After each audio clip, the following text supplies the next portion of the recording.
പിതാവിന്റെയും പുത്രന്റെയും പരിശുദ്ധാത്മാവിന്റെ നാമത്തിൽ ആമേൻ. ഇന്ന് ജൂൺ 6-ാം തീയതി വെള്ളിയാഴ്ച.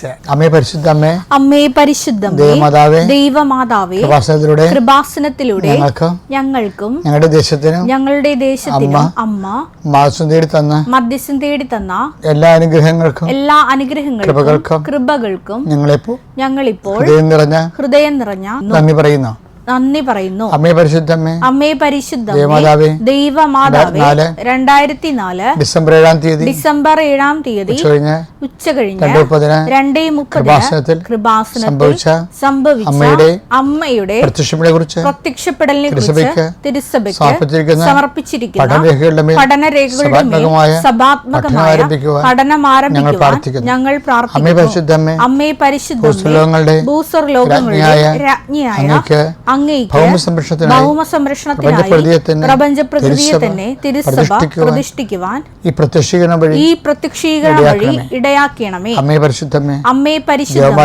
ജപമാല മാതാവേ, സകല കൃപാസനം പ്രാർത്ഥനകളോടും ചേർത്ത് ഞങ്ങളിപ്പോൾ പ്രാർത്ഥിക്കുന്ന ഈ കുടുംബത്തിന്റെ പ്രത്യേക നിയോഗം മക്കളെ.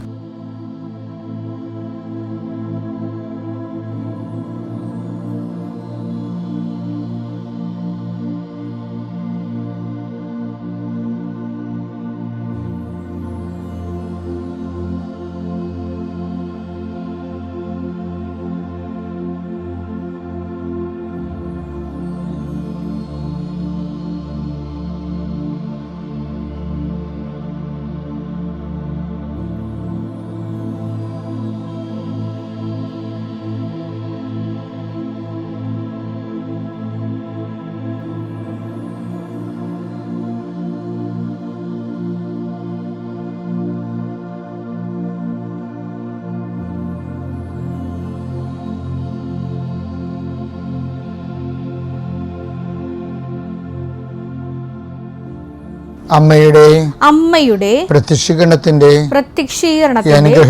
അനുഗ്രഹവേളയിൽ ഞങ്ങൾക്ക് സാധിച്ചു തരുവാൻ കനിയണമേ. ആമേൻ. വിശ്വാസ പ്രമാണം.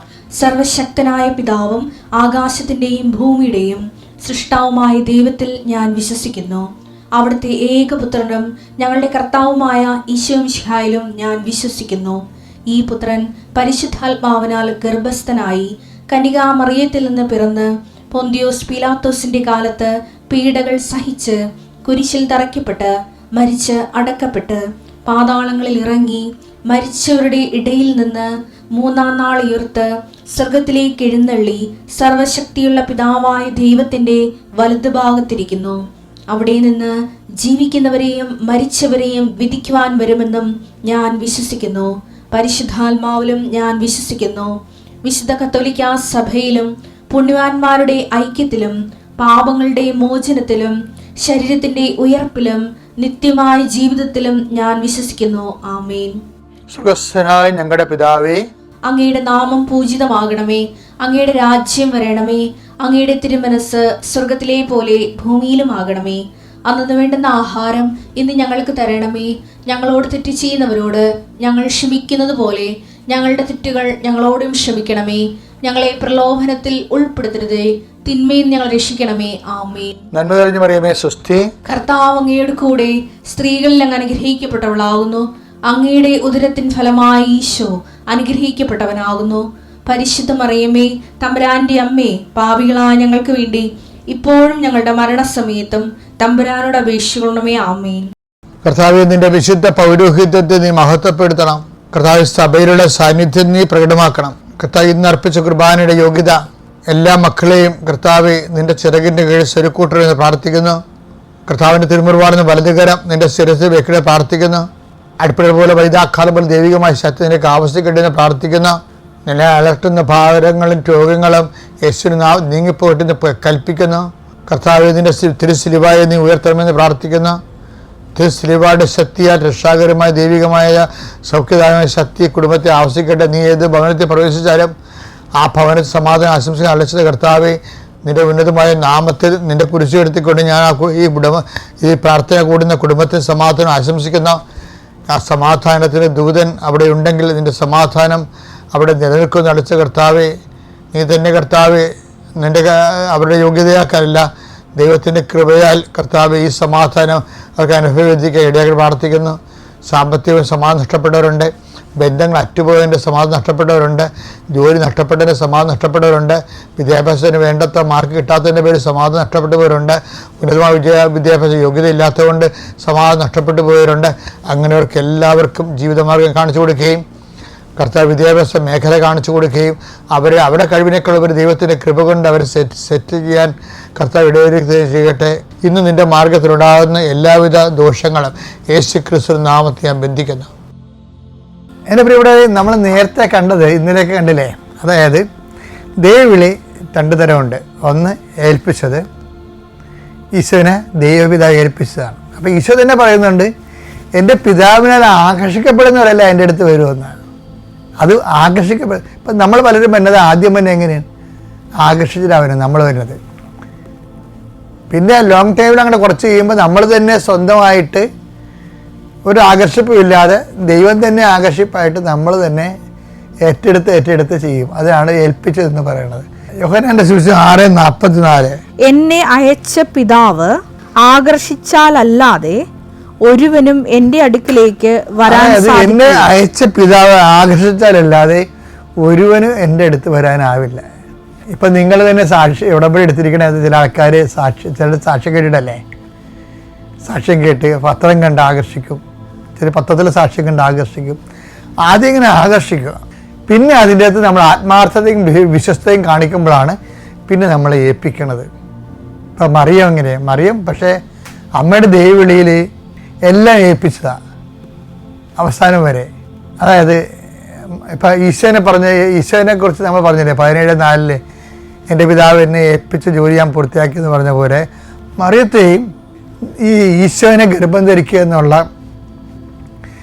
രക്ഷാകരമായ ദൗത്യം മറിയത്തെ ഏൽപ്പിച്ചതാണ്.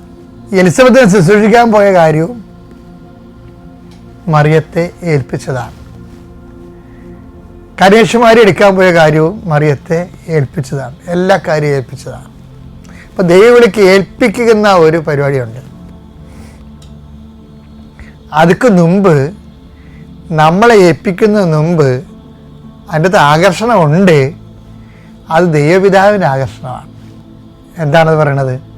ഈ ആത്മാവിനെ ഞാൻ അസൂയയോടെ അഭിലഷിച്ചു. യാക്കോബ് 4:5, നമ്മിൽ നിക്ഷേപിച്ചിരിക്കുന്ന ആത്മാവിനെ ദൈവം അസൂയയോടെ അഭിലഷിക്കുന്നുവെന്ന് തിരുവെഴുത്ത് വൃഥ ആണെന്ന് നിങ്ങൾ വിചാരിക്കുന്നുവോ? അപ്പം മറിയത്തിൽ നിക്ഷേപിച്ച ആത്മാവിനെ ദൈവം ആകർഷിച്ചിട്ടാണ് മനുഷ്യാവതാര ദൗത്യം മറിയത്തിനെ ഏൽപ്പിക്കണത്. ആദ്യം ആകർഷണം വന്നത്. അപ്പം മറിയം അതിനോട് സഹകരിക്കുന്നുണ്ട്. എപ്പോഴും ദേവാലയത്തിൽ തന്നെ താമസിക്കുകയും കർത്താവിൻ്റെ വചനങ്ങൾ കേൾക്കുകയും കർത്താവിൻ്റെ വചനങ്ങൾ ശ്രദ്ധിക്കുകയും മറിയത്തിൻ്റെ സഹകരണം എന്ന് പറയുന്നത് മറിയത്തിൻ്റെ സ്വസ്ത്രഗീതമില്ലേ, എൻ്റെ ആത്മാവ് കർത്താവിനെ മഹത്വപ്പെടുത്തുന്നു എന്നുള്ള സ്വസ്ത്രഗീതമില്ലേ, അതിൻ്റെ അകത്ത് കുറേ ഭാഗങ്ങൾ ശരിക്കും പറഞ്ഞാൽ സാമൂലിൻ്റെ അമ്മ പരിശുദ്ധാത്മാവ് നിറഞ്ഞ് പറഞ്ഞ സ്വസ്ത്രഗീതങ്ങളാണ് ഇല്ലേ.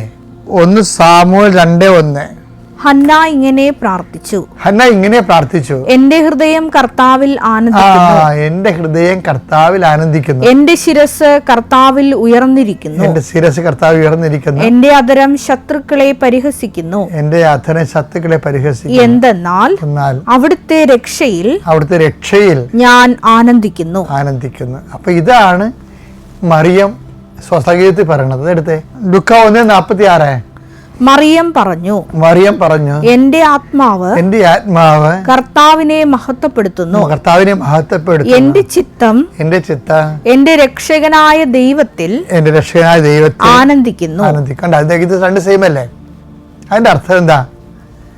അതിന്റെ അർത്ഥം ഈ 4 വയസ്സ് മുതൽ 12 വയസ്സ് വരെ മറിയം ദേവാലയത്തിൽ താമസിച്ചിരുന്നു. ആ കുഞ്ഞ് 4 വയസ്സ് തൊട്ട് 12 വയസ്സ് വരെ എല്ലാ ശനിയാഴ്ചയും ദേവാലയത്തിൽ വായിക്കുന്ന വചനങ്ങളെ മറിയം ശ്രദ്ധിക്കുന്നുണ്ടായിരുന്നു. അതിൽ സ്വസ്ത്രഗീതം ഉൾപ്പെട്ടിരുന്നു. സ്വസ്ത്രഗീതത്തിൻ്റെ ഭാഗങ്ങൾ ഹന്നായുടെ സ്വസ്ത്രഗീതമായിട്ട് ബന്ധമാണെങ്കിൽ അതാണ് അമ്മ പറയുന്നുണ്ടെങ്കിൽ ആ 4 വയസ്സ് മുതൽ 12 വയസ്സ് വരെ അമ്മ ദേവാലയത്തിൽ കുഞ്ഞുനാൾ താമസിച്ചപ്പോൾ അവിടെ നടന്ന മുഴുവൻ വചനങ്ങളും അമ്മയ്ക്കറിയാം. കാര്യം എന്താണ്, ഒരാവശ്യം വന്നപ്പോൾ സാമുവിൻ്റെ അമ്മ ഹന്ന പറഞ്ഞത് കോട്ട് ചെയ്തുകൊണ്ട് മറിയത്തിൻ്റെ സ്വസ്ഥ പ്രാർത്ഥനയാക്കി അത് മാറ്റിയെങ്കിലും അതറിയാമെങ്കിൽ ബാക്കിയുള്ള അവിടെ വായിച്ചുള്ള എല്ലാ വചനങ്ങളും അമ്മയ്ക്കറിയാം. അതിൻ്റെ അർത്ഥം എന്താണെന്നറിയാമോ? ദേവാലയത്തിൽ പറഞ്ഞ വചനങ്ങളോട് അമ്മ വളരെ സബ്മിസീവായിരുന്നു. അതുകൊണ്ടാണ് അമ്മയുടെ ആത്മാവിന് ദൈവം അസിയോടെ അപേക്ഷിച്ചിട്ട് മനുഷ്യാവതാരത്തിൻ്റെ ദൗത്യം ഏൽപ്പിച്ചിരിക്കുന്നത്. ആദ്യം ആകർഷണം ഉണ്ടാക്കിയെടുക്കണം. അതിനെന്ത് ചെയ്യണം? അതിനോട് നമുക്ക് ദൈവവചനത്തോട് നമുക്ക് പരിശുദ്ധ അമ്മയെപ്പോലെ അഭിനിച്ച് തോന്നണം. അങ്ങനെ തോന്നിയാൽ ദൈവത്തിന് അവസാനം ആ ദൈവസ്നേഹം നമ്മൾ നിറഞ്ഞു വരുമ്പോൾ അമ്മയുടെ ആത്മാവിനെ അസിയോടെ അപേക്ഷിച്ച പോലെ നമ്മളെ ആകർഷിക്കും ദൈവം. അപ്പോൾ ദൈവവിളിയിൽ 2 ഘട്ടമുണ്ട്. ഒന്ന് ആകർഷണത്തിൻ്റെ ഘട്ടം, രണ്ടാമത് ഏൽപ്പിക്കുന്ന ജോലി. അത് ഏൽപ്പിച്ച ജോലിക്ക് മുമ്പ് ആകർഷണം വരാം, ചിലപ്പോൾ ആകർഷണം കഴിഞ്ഞിട്ട് ഏൽപ്പിക്കാം. അത് രണ്ടിനും ഒരുപോലെ പ്രധാനപ്പെട്ടതാണ്. നീ ഏത് ദിശയിലാണെന്ന് നോക്കിയാൽ മതി. ആകർഷിപ്പിലാണോ ഉള്ളത്, അത് ഏൽപ്പിച്ച ജോലിയിലാണോ ഉള്ളത്? സ്വന്തമായിട്ട് നോക്കി ആലോചിച്ച് നോക്കിയിട്ട് കറക്റ്റ് ചെയ്യുക. Praise the lord. അത്യപൂർവ ദൈവാനുഭവങ്ങൾ ഇനി നിങ്ങൾക്കും സ്വന്തം. ഈ യൂട്യൂബ് ചാനൽ ഇതുവരെ സബ്സ്ക്രൈബ് ചെയ്തിട്ടില്ലെങ്കിൽ ഇപ്പോൾ തന്നെ സബ്സ്ക്രൈബ് ചെയ്യുക. ഈ വീഡിയോ ഇപ്പോൾ തന്നെ നിങ്ങളുടെ സുഹൃത്തുക്കൾക്ക് ഷെയർ ചെയ്തുകൊണ്ട് കർത്താവിൻ്റെ പ്രേക്ഷിതരാകുക.